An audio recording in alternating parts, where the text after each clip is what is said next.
I'd like to introduce Mark Brown, if you'd like to come up and join us, Mark, to get to know you a little bit, first of all, Mark. So can you tell us a little bit about yourself and where you're from and what you're currently doing? First, it's great to be here, and it's what's really exciting about this is that I'm looking at name badges and going, oh, that's you, because I know a lot of you online. And so it's just going to be wonderful for me to actually get to know you in person as well. So I'm really looking forward to Australia. So we moved out as a family when I was just 8. So I'm Australian, but I also have a UK or EU passport as well. And I'm really glad the Ashes drew. I don't know if anyone's a cricket fan, but that would have made my life a little bit harder if we'd beaten in the first test. So you're in New Zealand actually, aren't you? And now I'm in New Zealand. Right. What are you doing there? I'm CEO of the Bible Society in New Zealand. 3 years ago, I spent a January finding out what Web 2.0 was. I'm not a computer science person. My eyes were open. I just realised how extraordinary this whole field was. And I came across Second Life. And back then it wasn't a big thing, but there was still quite a few people involved. And I went into Second Life, and it just captured me, and I'm a little bit entrepreneurial, so I saw an opportunity for the church to be there, and so I shared a vision, and the rest is history. Well, what is that history? What have you done in Second Life?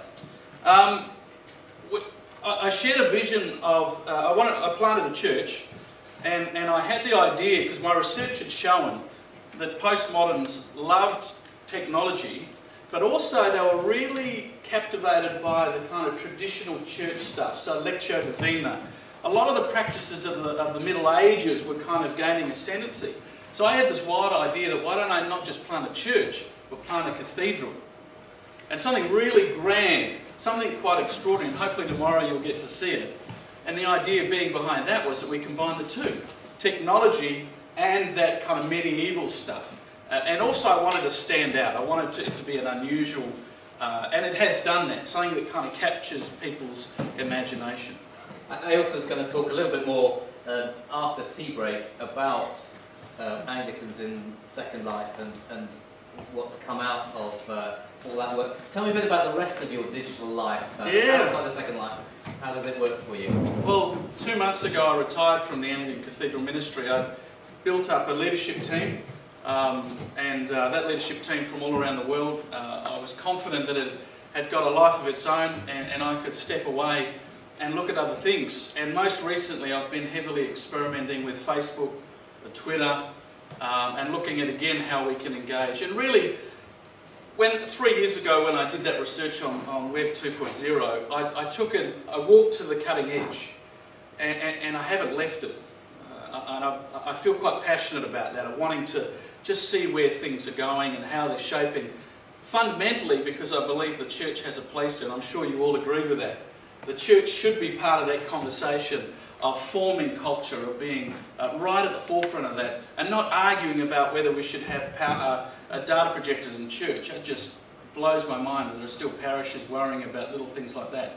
We need to be actually there, part of the shaping of culture. I was going to ask what Second Life or Facebook or whatever has to do with your work as CEO of Bible Society, but presumably that's what you're just saying, that actually you feel the Bible has its place there. Yeah, I mean it's not what I do by day. It doesn't pay the mortgage. It's my passion. It's my interest, and I try my best to try and integrate that into the Bible Society world. So, e.g. in Twitter, I set up Bible for You. I'm always saying, well, Bible Society's mission is to get the Bible into hands and hearts. How can we use the web technology to fulfill that mission? So that's where it interfaces. Does everybody in your real life, church life, get it? Or have some people just wondered what on earth this is all about? That's one of the things I'm really looking forward to in this gathering, is that as I talk to you, I don't have to defend myself.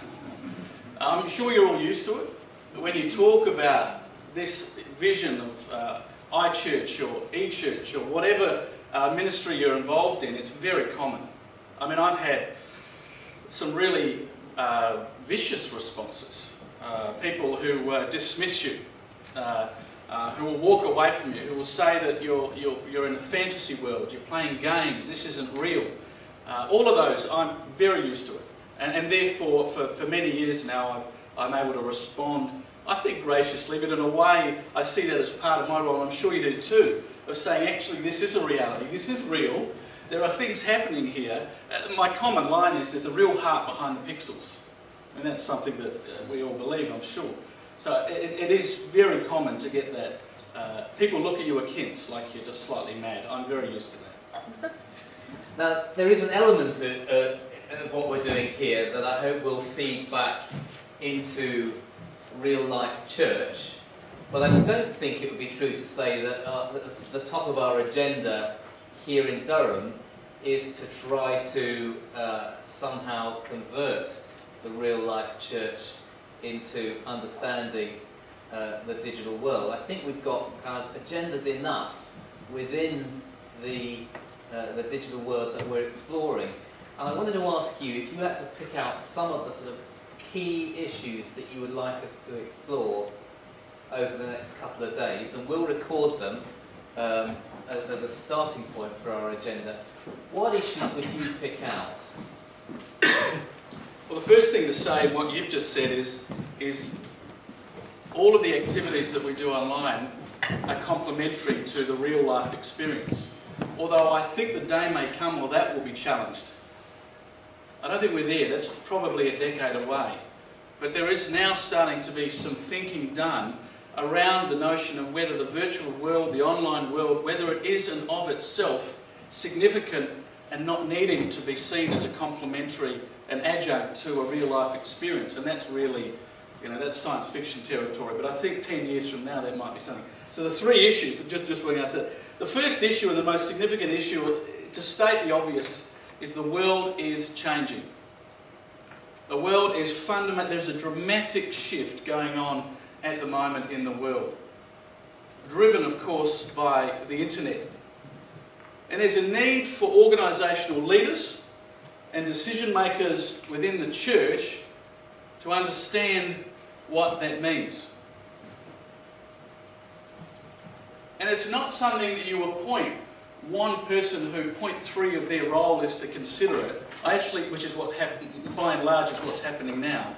I actually think the church and church organisations and institutions need to fundamentally understand that dramatic shift and come together and in understanding it, come up with strategies and approaches and appointing resources to attend to that.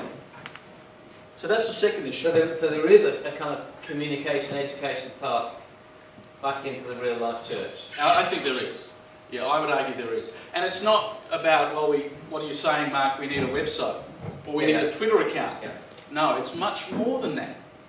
This dramatic shift, this fundamental shift, the world is changing.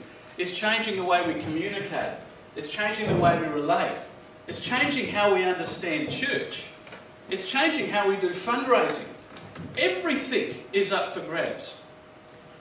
So the third issue out of all of that morass, because I don't want to kind of hog the floor, because this is something that we're going to invite all of you to contribute. But the one issue I want to really concentrate on, just to finish, is jurisdiction. And jurisdiction is a fancy word for governance. How do we do the governance of church and institutions on the internet? Right now, just to use a church as an example, we have a parish unit. And the parish draws people from its locality. And then in the Anglican tradition, there might be a deanery, and then there's a diocese and a province. Well, the internet has absolutely no respect or regard for that model at all. Now, that is a major point for church authorities, for organisations. In the Bible Society, I am the CEO of Bible Society where? New Zealand. So I set something up on Facebook that attracts people from all around the world. How do we deal with that? So I've not flippantly, a little bit more than that, I've raised within my Anglican system and my Bible Society system